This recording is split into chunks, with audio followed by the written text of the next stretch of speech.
अब आते हैं इलाज की तरफ। इलाज इस तरह शुरू करते हैं, मैं क्लिनिक में बैठा हूँ या इमरजेंसी में बैठा हूँ, ये पेशेंट है, ये मेरे पास आया है दिल में दर्द के साथ, सीने में दर्द के साथ। अब मैं खुद पे अप्लाई करके आपके सामने बताऊँगा कि इसको मैं किस तरह लेके चलूँगा या एक दिल के दौरे को कैसे हम प्रोसीड करते हैं। अब पेशेंट मेरे पास आया है, जैसे ही वो इंटर हुआ है डोर से, मैंने उसको देख लिया कि उसने हाथ ऐसे रखा हुआ है, तो मेरा सस्पिशन और बढ़ जाएगा। इसमें एक स्पेसिफिक साइन होता है जो दिल के दौरे के लिए ख़ास होता है, वो हो जाएगा तो मुझे और उसमें जो है ना तसल्ली हो जाएगी कि मुझे पेशेंट लग रहा है कि ये दिल के दौरे का ना हुआ। जो मैं क्लिनिकल जजमेंट की बात कर रहा था वो ये है। अब पेशेंट डोर टू जैसे जो है ना बेड के ऊपर आएगा तो मैंने वहाँ क्वेश्चन पूछ लिए, मैंने पेशेंट को देख लिया कि उसकी एज कितनी है, मोटापा तो नहीं है। अब जब पेशेंट बेड पे लेटेगा तो मैंने वहीं पे ही फास्टली बट जेंटली क्वेश्चन पूछ लिए कि इनको ब्लड प्रेशर तो नहीं है, शुगर तो नहीं है, फैमिली में किसी को हार्ट अटैक तो नहीं हुआ, पहले इनको कोई हार्ट अटैक तो नहीं हुआ, कोई दिल का सर्जरी या कोई प्रोसीजर तो नहीं हुआ। अब ये बातें मैंने पूछ ली और मैंने पूछ लिया दिल का दर्द कितने टाइम से हो रहा है। ये मोस्ट इंपॉर्टेंट क्वेश्चन है कि टाइम कितना हुआ दिल के दर्द को। ये साथ जो आ रहे थे उनसे मैंने पूछ लिया, मरीज़ से पूछा भाई कहाँ पे दर्द हो रहा है, वो हाथ बताएगा, और कहाँ पे जा रहा है, गर्दन में तो नहीं जा रहा, जबड़े में तो नहीं जा रहा, गर्दन में तो नहीं जा रहा, और उसके बाद बाजू में या पीछे की तरफ तो नहीं जा रहा। ये उससे पूछ लिया। पेशेंट की मैंने पल्स देख ली, उसी पर नर्व्स देख ली कि पल्स कितनी आ रही है, पेशेंट शॉक में तो नहीं जा रहा, बीपी वाइटल शुरू कर दिए सारा कुछ, ईसीजी ले ली। अब ईसीजी हमने कर ली। अब मुझे क्लिनिकल जजमेंट जो कहती है, जो मैंने उसकी हिस्ट्री ली है, पेशेंट को ब्लड प्रेशर भी था, उसकी फैमिली में किसी को हार्ट अटैक पहले से हो चुका है, पेशेंट की एज भी थोड़ी सी जो है ना इस तरह की थी, और उसके बाद जो उसको अलामात थी वो भी हुई थी। सीने में दर्द था, पेशेंट को मैंने देखा उसका पसीना आया हुआ है, पेशेंट परेशान है, बहुत ज़्यादा दर्द है, अनयूजुअल किस्म का, बाजू में भी जा रहा है।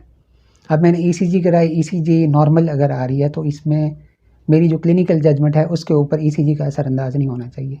ईसीजी वैसे तो जो मैंने पेशेंट्स देखे हैं अब तक उनमें चेंजेस आई होती हैं ईसीजी के ऊपर, लेकिन ऐसा लाजमी नहीं है।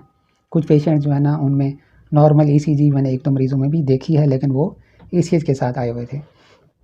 तो यहाँ पे क्लिनिकल जजमेंट का रोल है कि आप देखें कि पेशेंट को मैंने किस खाते में डालना है, इसको मैंने हार्ट अटैक यानी दिल की तरफ लेके जाना है या किसी और तरफ लेके जाना है, टिपिकल चेस्ट पेन है या एटिपिकल चेस्ट पेन है। तो ये हम जो है ना उससे क्वेश्चन में पूछ लूँगा। अब ये जितने भी सवाल आते हैं ये सारे मैंने जेंटली बट फास्टली जल्दी जल्दी मैंने पूछ लिए, ईसीजी भी साथ हो रही है ताकि टाइम वेस्ट ना हो। मैंने मरीज़ से ये भी पूछ लिया कि जब आपको दर्द शुरू हुआ आप उस वक्त क्या कर रहे थे, तो इससे भी मुझे अंदाज़ा हो गया।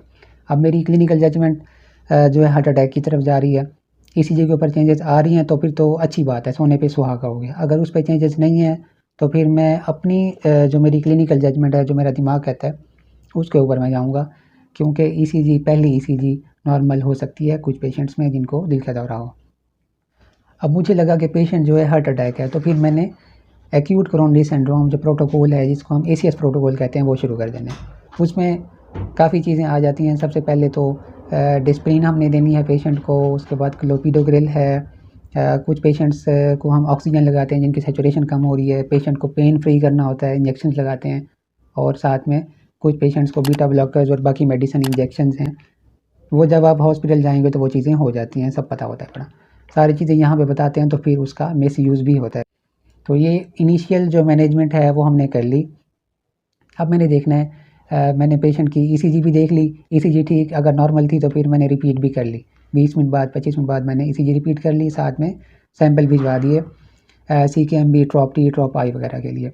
जो कार्डियक बायोमार्कर्स हैं वो हमने ईसीजी के बाद इनिशियल ट्रीटमेंट देने के बाद वो आपने भिजवा देने हैं ताकि उनका रिज़ल्ट जल्दी से जल्दी आए और हमारा आगे से प्लान करना आसान हो कि हमें नेक्स्ट कैसे मूव करना है।